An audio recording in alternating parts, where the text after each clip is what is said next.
Wow, that's sure a nice stack of plastic cases. I wonder what is in all those plastic cases. Well, if you stick around, I'll show you. Hi, Dave, K9AT, always Elmering. Hey, so now let's go into the contents of those plastic cases. So here, starting at the top, this is one of my QRP radios, and in it, by the way, the philosophy I like to adopt, and this is a personal preference, I don't believe in radio cages to protect the radios. I believe in plastic cases to protect all the radios and the contents. So anyway, that's my philosophy, because I've seen videos where the 705 and whatever radio, pick a radio, is in a protective cages, and then they drag the radio out to the POTA site. So these are Go cases, not Go boxes. So anyways, so starting off, this is the wire I use. This is a 25-foot, this is a 50-foot piece of RG316. So this is really, really low loss, high loss cables, but it's more convenient than the roller cable. So if portability is your main goal, this radio case has everything. And so I'll detail what's going in there. So these are the RG316. This is my connector bag, and so in it are a lot of connectors. So I can connect anything up to anything, BNC to PL259 to RG whatever, RG whatever. so these are all the cables, and this cable is a jumper. So I'll go to that next. So this is for using the T1 tuner, right? So this would be a jumper from the transceiver. That goes to the transceiver, and then the antenna would go here, and then you could tune the antenna for that radio. So I'll put that back. And let's dig into the box. So setting that aside. Okay, now with the, I'll go to the antenna first. This is a really diamond in the rough. This is the Xtena antenna. This is we've got a lot of videos out there on this thing, but it's really fantastic. So it's really compact. It's 65 feet of wire with the ballon that has a switch for the different transformer settings. So here, you can see right here, it's got 49, 56 to 64 to 1.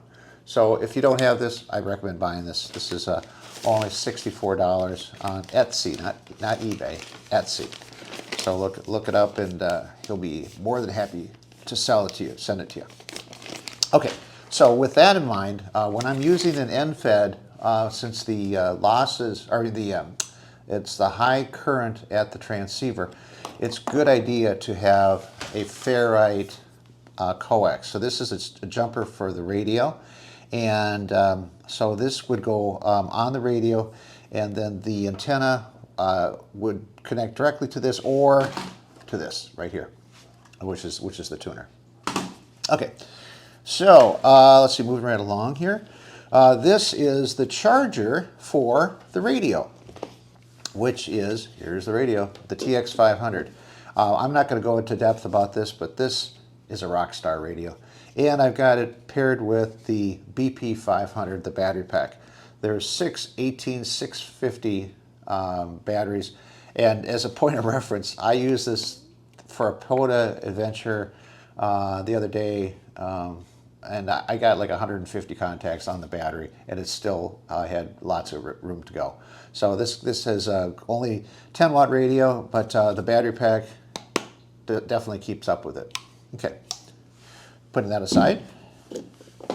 Then what else is in here? This is a excuse me. This is a dummy load. It'll handle the radio, so for testing. And this is a spare battery for this guy, okay, and I've got tape over the contacts so it won't short on anything in the case. And okay, so these, I'll go over those last. Okay, so then this is the microphone. This is a speaker mic because the radio doesn't have a speaker, okay? So it relies on a speaker mic.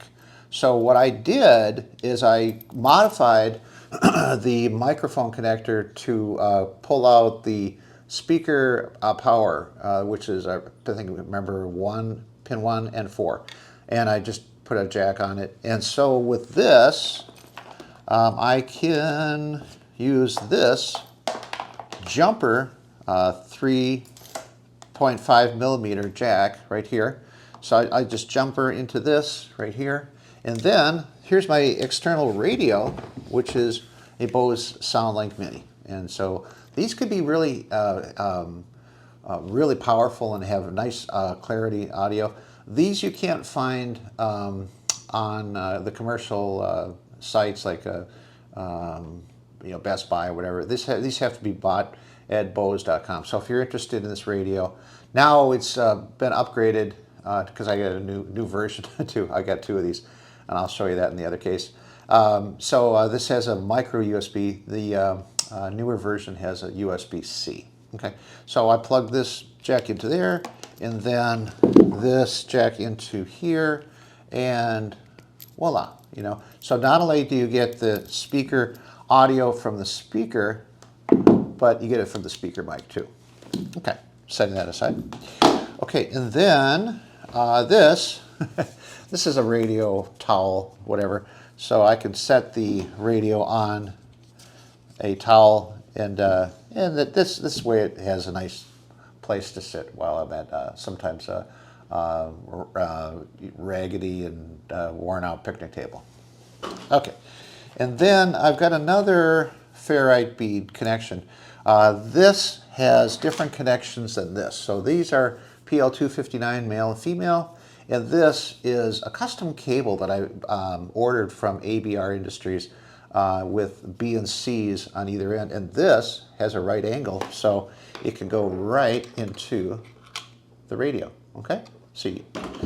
Okay, so I got 2 of these, depending upon which antenna I will use. And let's see. Okay, now for all the cables.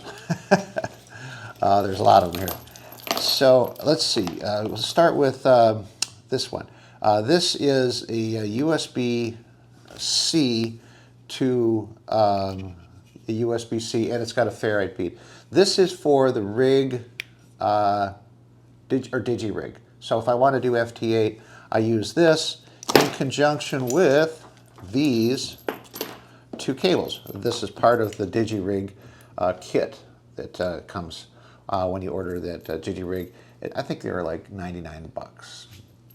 So if you want to do FT8 with this radio, digi-rig, because this radio doesn't have a cat connector, and this is a cat connector. Okay, and then let's see what else. Oh, this is I don't know what this is for. I have to look.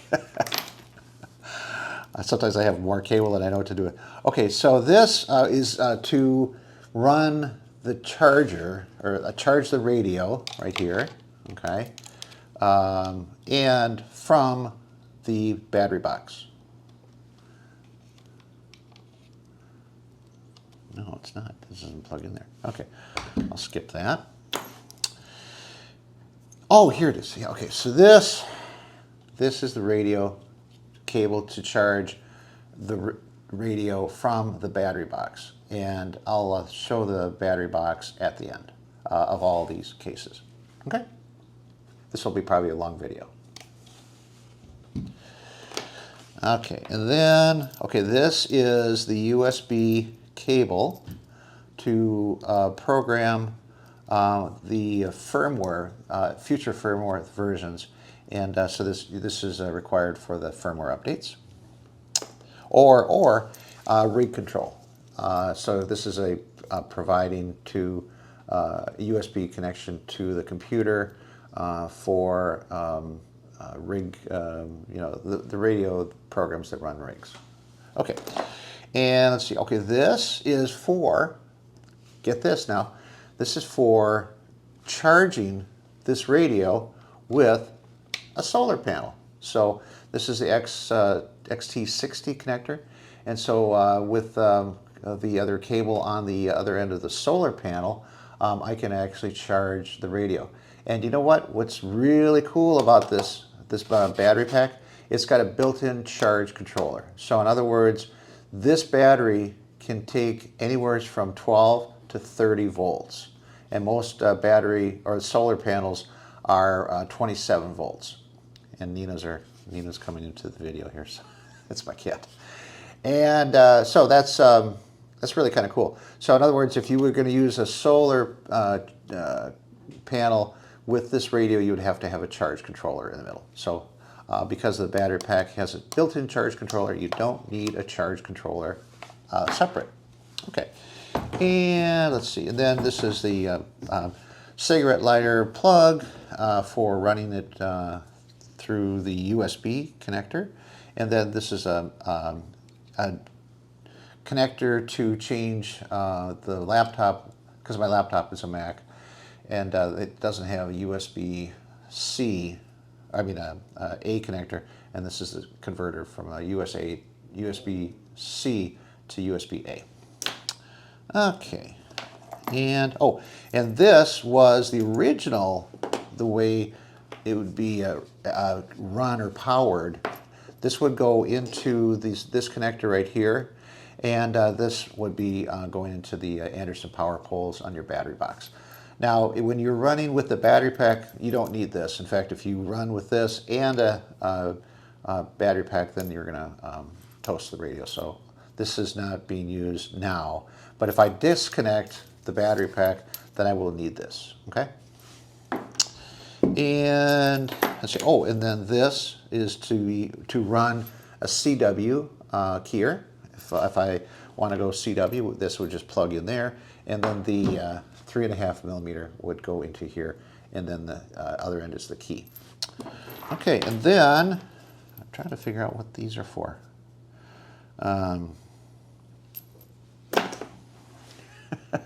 I'm examining this in real time. Oh, by the way, the connectors on this, they're all keyed, so you can't put another or a wrong connector in the wrong port because of the pins. So I think this is, let's see. Okay, this goes into the mic, speaker mic, I think.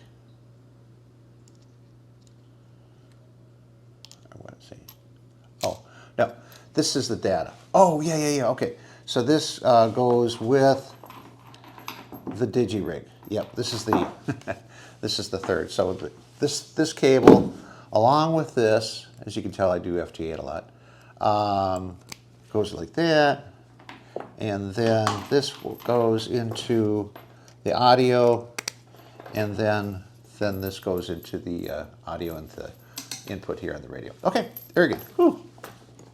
Solve that mystery. Okay, so onward, upward. So this is a, oh, by the way, this is a repurposed camera case. If you're wondering what this case used to be for, I used to have a video camcorder, and it lived in here, and so then I repurposed it, and it's got kind of like a little interesting. This isn't like a plucked foam like all these cases here. But this has Velcro on the sides. If you've not seen one of these things, it's called a camera case, and they're really flexible. So, okay, well that does it. I'll catch up with you on my next case, which is the orange case. Okay, since I didn't make it in the last video, I want you to see my face and not just my body. Anyway, so here's my new hat.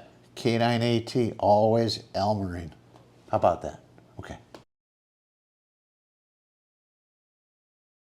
So now let's go on to the orange case. Okay, and this is my other QRP radio. And this is the 705, And so what I decided to do with this radio is I wanted to have the battery in this location. So I'll show you the guts and how it was put together. Okay. So what I had to do is pluck the foam for the wires, basically. So I'll just take all the things out to reveal how the wiring goes. Okay, so I had to get this is the BioNO 9 amp hour battery. Okay, so what I had to do is get some fuses. Okay, and these are 4 amp hour fuses, and this is the connections. So I had to make, so I had to create an Anderson power pole, and then to this custom connection. This goes into the radio. So I want it to be a fused connection into the radio, and that's why I made this jumper. Okay. And then extra fuses is always a good thing to have. So they're buried into the bottom of the case, and there we go. So then the wire goes through here. Normally I don't have to take this all out like I'm doing for this demonstration, but I want to show you what was in the underneath the creation I put together. Okay, so then this goes right back like that. Okay, so now, as you saw, these were right in there. Okay, so what I want to do, this is this is luxury vinyl planking, what was left over from the laundry room project that I did for my wife. So I cut a piece, and what I'm gonna do is use this as a place to set my radio. Okay, and this is the 705. Okay, and so I've got 2 sets of screws, one longer and one set shorter. And so depending upon where I'm at or what angle of the radio I want to look at from, so when I'm using with the longer radio, or longer screws, the angle is more tipped up toward the viewing angle. And so I'll put these things in. Now I don't screw them in all the way because I'm hitting the circuit board, and when I sense that, I just back it off a little bit. Okay, so now they're okay. So there you go. Now it's on the operating position, and this is my traveler key for CW. Okay, so that, and this is my microphone and speaker mic right here, and then last but not least, the power right here. And so do like that, and then so it operates. And then so what I would use for an antenna is the Xtenna or any other antenna that I choose. Or, and this is the other option, I just recently at Hamvention bought the really large but very capable tuner, the AH705. And so if you wait just a minute, I'll be right back. Okay, thanks for waiting. I'm back. So in this bag, which is this is a repurposed Sonos Move bag, but it works really good for this. So here is the tuner. I know it's just as big as the radio, but this is really kind of cool. I know there's matte tuners, I know there's LGD whatever tuners, but I like this because it's able to use an end-fed wire. And so in this is the wire, okay, and then other wires. So and then this is I caught this from K8 MRD, and then he was doing a video with Massapoloni cable, and so this is the best idea, doing the real thing. So I went out and bought a 50-foot piece. This is a custom cable that I bought from ABR Cable, and then the Amazon has a 50-foot cable with the 3-conductor mini. So in other words, this would go into the control cable port right here, and then the other end in the side of the radio for the antenna port, and then of course the cable for the coax. So so this, when I'm running this radio, this is another option. So I've got all sorts of options, and this is 50 feet on the reel. So the cable and the control line are both 50 feet, so they match up, you know, equally for connecting the radio to the box. And I think that's it. So onward, upward to the next radio, the green box. Okay, I'm back, and so this is the green. These are Harbor Freight, by the way, Apache boxes, 3800 and 4800, and then the yellow one is 4800 too.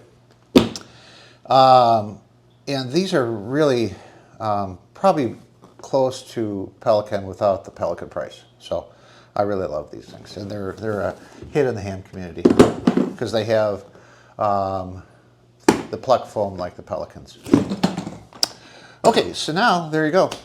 This is the 710 radio in the case right now, and so this comes out. This is going to be a really quick video because there's nothing to it. It just comes out, and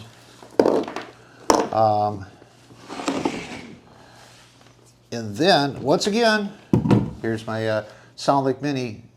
This is the newer one, which has got a USB-C.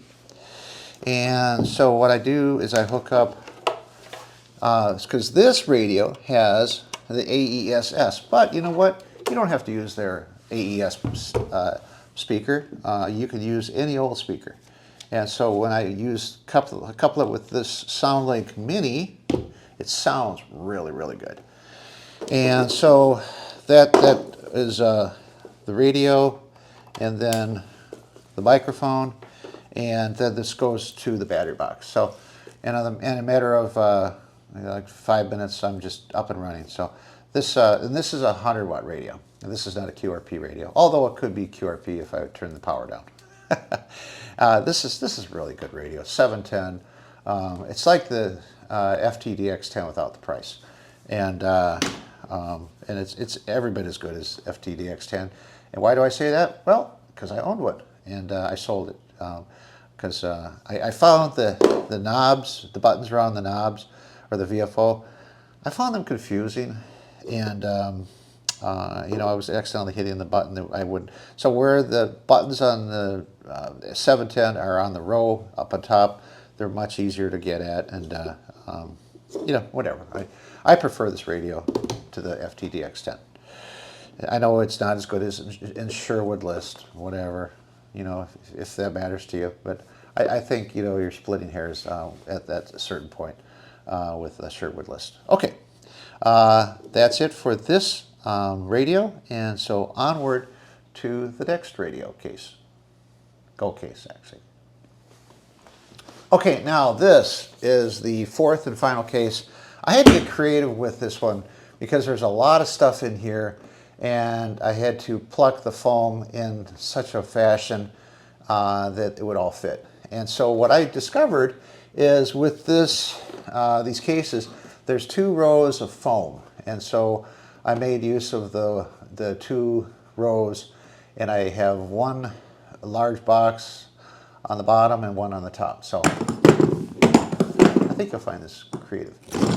Okay, so this is for the 891. Okay, so in here, this is the 891 radio right here.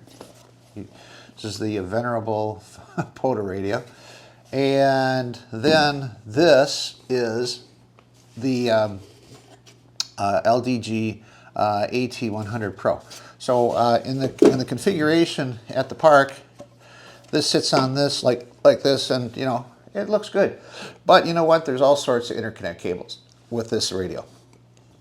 So let's go over them. Okay, so this is the power supply for the LDG tuner. So put that off to the side. This is the coax that interconnects the radio to the LDG tuner. Put that off to the side. Let's see, this is the FH2, really overpriced, but it's real good.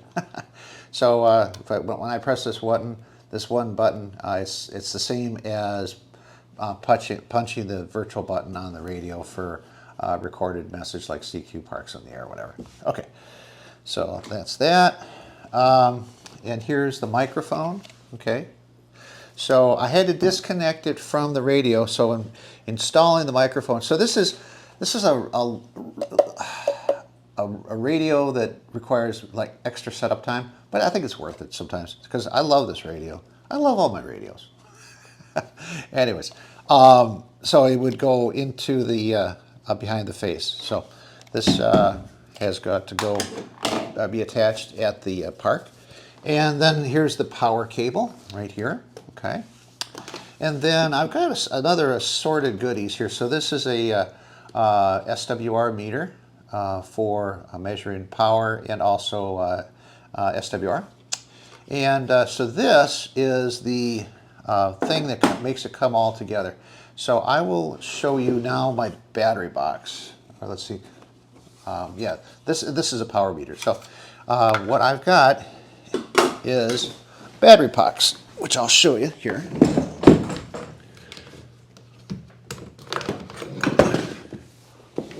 Okay, so in it are cables. So here is the power cable. So this goes to the binding posts on the battery box right here, and then the Anderson power pole, not that thing, here we go. This goes into the breakout box from the Anderson power pole. So it's a rig runner, that's what it's called. And so this is DC, and so it will go right here. And then the power poles right there. And then the radios would attach to, or these connectors. I had to run with this because of all the connections. And although I have different Anderson power pole connections, I mean it's 6 to 1, half a dozen the other. I mean I could have connected here, and then I've got another Anderson power pole here. So I could have put the power supply cable for the LDG into here and not need this, but you know, I think it's just kind of cool, you know, running with binding posts. So okay, and then so now let's go through this thing. Okay, so battery box. So you're probably familiar with this, but in case you're not, this is from PowerWorks. I did not make this, but I added 2 things to it. So it comes with the USB-C power, high power, was it Q, I think, or something like that, 3.0. And then it's got USB connectors, and then a cigarette lighter plug. What I did is I added this battery gauge, and it's also a voltmeter, okay? And so it's I don't know if you see that or not, but it's 14.3 at 100%. Now what I added to this, oh, and here's the inside, okay? The battery can be up to a 40 amp hour, but I chose to go with the 30 amp hour. It was more than enough. In fact, I was running radio, running my 891, this radio, 100 watt radio, yesterday for over 150 contacts on full power. And it was probably, I think it was like at 59%. So this had a nice battery capacity. So this is a battery cable, a converter to a bigger Anderson power pole. That is actually an Anderson power pole. How about that? because we were always familiar with this, familiar with this thing, connector. And let's see. Okay, so now the other thing I added for those times when you're at a park at night, I added this light. And so this is a lit light, and they're American made. They're made in Michigan, and these are kind of lights that are on most DJ stands and nightclubs and stuff like that. So, but they're really sturdy and powerful. So I don't know if you can see that right now. When it starts out, by the way, it's kind of red. Okay, and the reason for that is, I guess, this is used to detect counterfeit bills. I don't know, whatever. So, but it works for night at POTA. So, anyways, so I think that about covers it. Oh, there's all sorts of other reels that I've got in the garage. So let me show you those.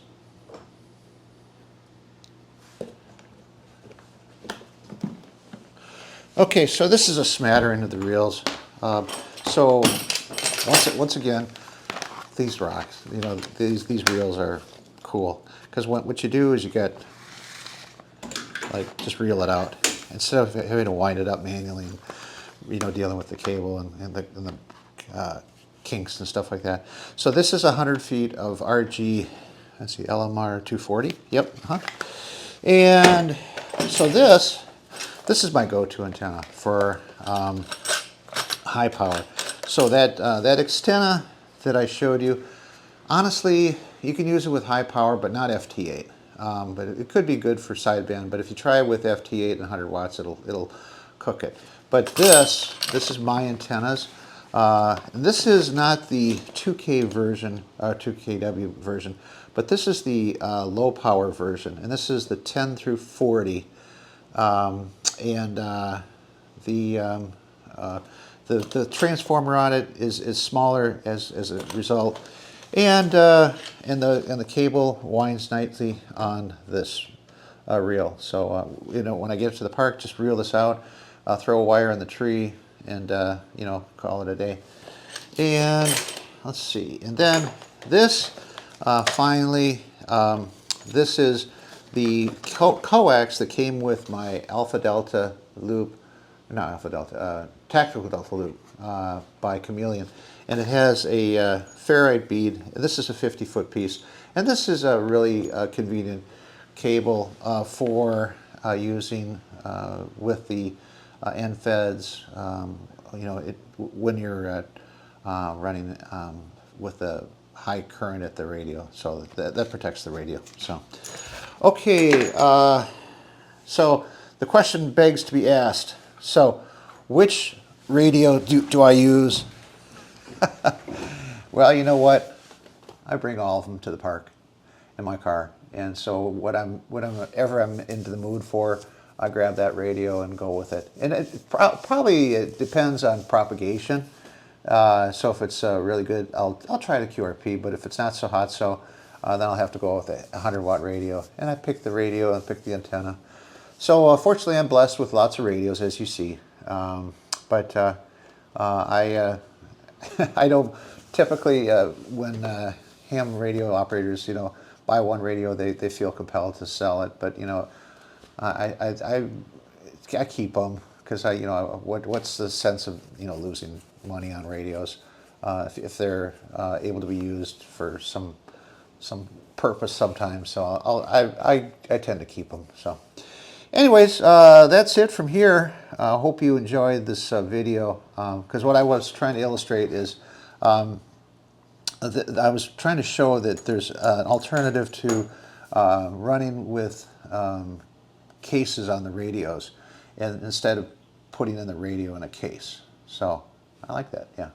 And so this is how I did it for all the 4 radios that I have for going out in the field and doing POTA. Okay, hope you enjoyed the video, and I'll see you on the next one.